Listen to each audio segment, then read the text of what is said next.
देखिए हर खबर यहीं पर, सब्सक्राइब कीजिए TV9 भारतवर्ष।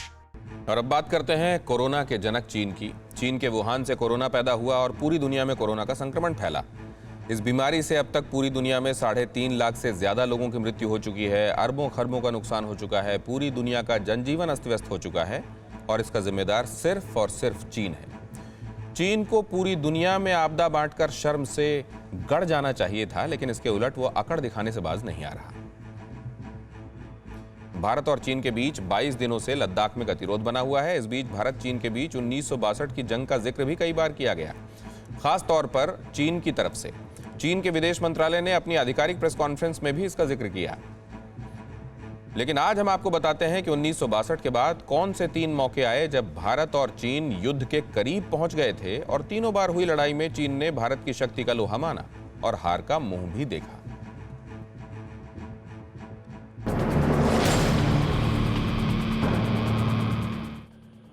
वो साल था 1967 और जगह थी नाथुला और चावला दर्रा, जब चीन ने भारत पर दोबारा चोट करने की कोशिश की थी और जीत के नशे में डूबी चीन की सेना ने 5 साल बाद ही इस लड़ाई में मुंह की खाई थी। यह लड़ाई है पूर्वोत्तर भारत की सीमा पर नाथुला दर्रे की, जहां दोनों देश की सेनाओं की गश्त होती रहती थी और इस गश्त के दौरान दोनों देशों के सैनिकों के बीच धक्का मुक्की भी होती रहती थी। और उसी धक्का मुक्की को रोकने के लिए उस साल 1967 में 11 सितंबर को भारत के जवानों ने नाथुला से सेबुला के बीच तार बिछाने का फैसला किया था। लेकिन भारत के जवानों ने सीमा पर जैसे बाड़बंदी का काम शुरू किया, चीनी सैनिक विरोध पर उतारू हो गए। गर्म बहस के बाद चीनी सैनिक अपने बंकर में लौट गए और कुछ ही देर बाद चीन के सैनिकों ने मीडियम मशीन गनों से गोलियों की बौछार शुरू कर दी।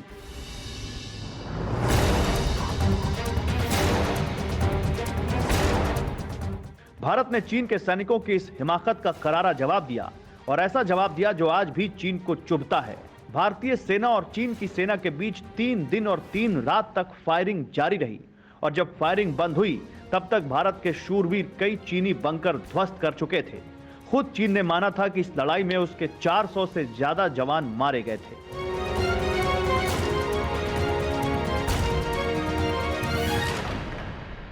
मेरे पीछे जो आप फेंसिंग देख रहे हैं, ये पूरा इलाका, अगर आप पीछे देख रहे हो आपको चाइनीज फ्लैग नजर आएगा। पूरी टेरिटरी जो है चीन की है।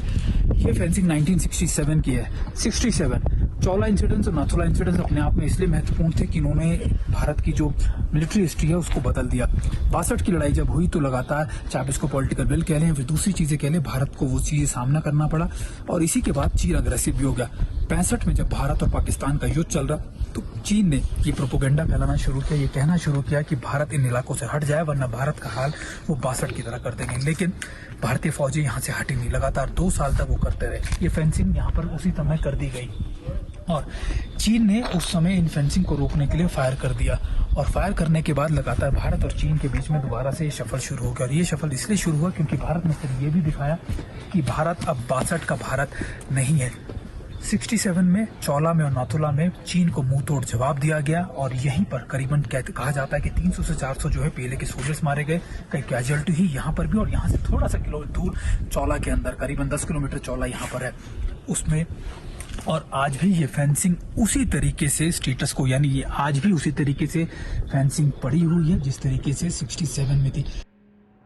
नाथुला में मुंह की खाने के बाद ठीक 20 दिन बाद चीन की आर्मी ने एक बार फिर हिंदुस्तान के सब्र की परीक्षा ली, लेकिन इस बार ठिकाना था चावला दर्रा, जहां 1 अक्टूबर को चीन की पीपल्स लिबरेशन आर्मी ने हमला बोला था।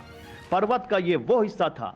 सर्दी शुरू होते ही भारतीय फौज करीब 13,000 फीट ऊंचे चावला पास पर बनी अपनी चौकियों को खाली कर देती थी। गर्मियों में जाकर सेना दोबारा तैनात हो जाती थी। चीन ने 1 अक्टूबर को हमला यह सोचकर किया था कि चौकियां खाली होंगी, लेकिन चीन की मंशा को देखते हुए हमारी सेना ने सर्दी में भी उन चौकियों को खाली नहीं किया था।